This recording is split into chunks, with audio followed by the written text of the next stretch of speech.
We're back with another review for today.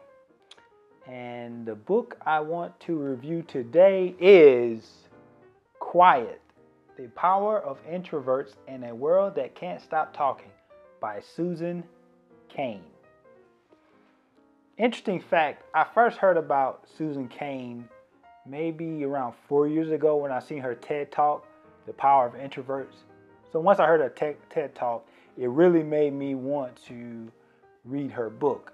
And the basic premise of the book is that we live in a world, or in the Western world, that really goes after and praises the extroverts. Those among us who love being the center of attention, those among us who are charismatic, who, are the life of the party. That's what the world craves, and that's what the world tries to push on everybody, that we all must be introverts, we all must be the life of the party. And Cain's basic premise is, no, that's not always the case. There are some great qualities and aspects of being an introvert, and we need to really praise and we need to really praise the introverts among us as well, because a lot of the population, about 50% of the population, is probably made up of introverts. And that doesn't necessarily mean that we're shy and things like that. That just means that where we draw our energy from. We like to do things like read and have quiet time to ourselves.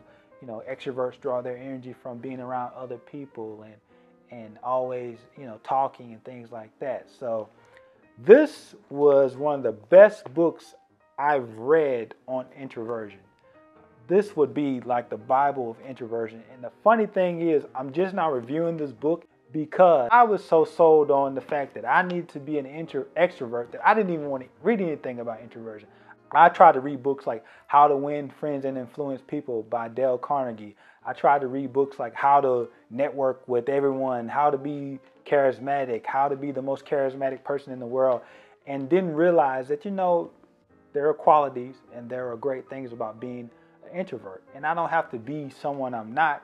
Now, there are certain situations, and she talks about in the book, where you may have to be more extroverted than you would normally be, but there's nothing wrong with being your true self. If you're an introvert, there's nothing wrong with that. She gives tons of research and tons of studies on the benefits of being an introvert.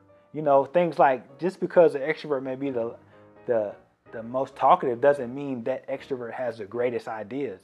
Introvert can have great ideas as well.